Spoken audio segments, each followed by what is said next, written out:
Hi Daryl, what are we looking at here? Well, William, this is our second flowering room here at Inda-Gro, and in this room we do some trial testing of not only our lights, but competing technologies such as plasma, LED, ceramic metal halide. What's nice about this particular garden is it's a 3x6 ebb and flow tray, and we always keep the plants equal on each side of the barrier. So on the left side of this current grow, we have a 420, which is a propagation through flower lamp. The spectrum will allow you to go all the way from veg through flower, and the plants on both sides are equal. They're in this particular garden, Big Beef, Solar Fire, and Bradley's. We use arrow pots. And on the left pontoon, I would ask you to look at the left side of this garden. We're at day 70. We're seeing nice fruit development. We have roughly 40 tomatoes that have come up on this. Some of them are in their infancy. Some of them are further advanced. You'll see some slightly maturing tomatoes on the bottom there. This room is also a live stream garden that we do. And the reason we do that is we're comparing what happens when we add an accessory like these pontoons. And the pontoons are a accessory to the 420 that allows it to just lay over the 420.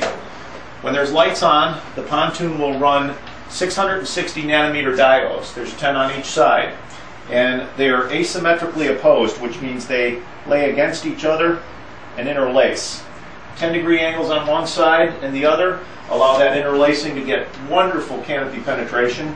And if your camera's picking this up, look to the left and look to the right. Look at the trellis alone. The weight on the pontoon side is dramatically heavier. Can you see that? Yeah. All right. Our tomato production on the left side is roughly 40 tomatoes, and our tomato production on the right side is approximately 80. As you look underneath, you can see clusters of tomatoes very tightly packed. And a lot of that is due to, because at flower, our 60s are coming in with just a 10-degree angle, and the intensities that they have, not only catching the canopy quite nicely, but getting underneath it. And walking around here, you'll see under canopy development that we normally don't get. So the accessory on these pontoons comes to 40 watts. Add that to the 420, we're at 460 watts total connected load. No additional wiring is necessary.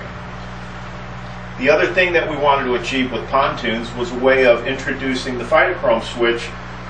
Much like in nature, when the sun goes down, you'll have less UV, less blue, and you'll get these deep reds. So the plants relax and they start to flower faster.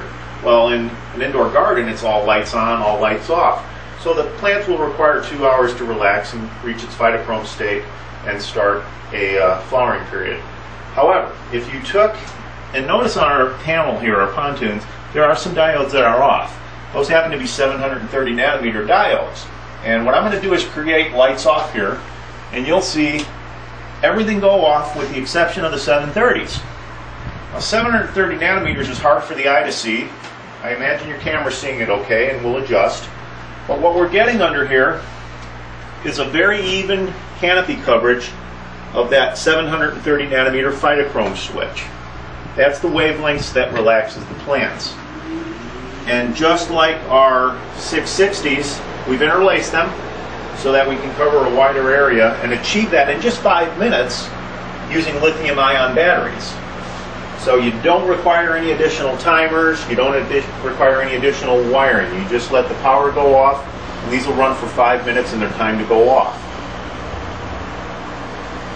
But this is more or less creating what nature intends with sunset. And I'm down in the lower part of these plants and still picking up this red coloring. Yeah, this is called very good. Deep red. So I'm going to go ahead and turn the lights back on. The 730s have dropped off, the 660s are back on, and you just let this accessory do its job. Do you have to have the accessory pontoon? No. There's a lot of people that are very happy with just what the 420 can do. But as broad spectrum does or goes, this is an excellent addition to your garden if you want to increase yield and quality. So.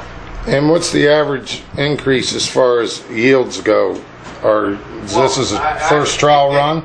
Well, this is a product that we've already seen at least a 40% development in fruit size and a doubling in quantity. The weight, as you can see, is obvious between the two sides, and the area of coverage gets larger because we're now able to take final flower from what was normally a 12-inch separation from lamp to canopy to 18 inches. And the reason for that is we have the intensities and the areas of coverage with the pontoons that we don't have without them. And the idea of installing 3 LEDs on the outside edge as opposed to 5 LEDs on the inside edge is these LEDs will actually work with the adjacent fixture. So the adjacent fixture's LEDs coming down this way and this fixture's coming down this way means that we've expanded that coverage with multiple fixtures, and your flowering areas are truly enhanced. And it'll increase your overall weights. And in reality, you're getting more than a double crossover as far as the light goes, especially remember, if you put a second. The second and third, if you have a number of fixtures at 48-inch on center, from propagation all the way through final flower, and you're interlacing the 660s at your flowering stages, yes, you're going to get more weight, you're going to get a larger area of coverage, and the heat production under all this is negligible. I mean, we're 1/3 that of an HID. As a broad spectrum goes, there's no relamping. All you're doing is assisting 660 and phytochrome. It's kind of unique. I've not seen anything like it, and I think the results speak for themselves. So if you have any questions, feel free to hit us up. Visit our website. This is a live streaming garden, and we look forward to any inquiries.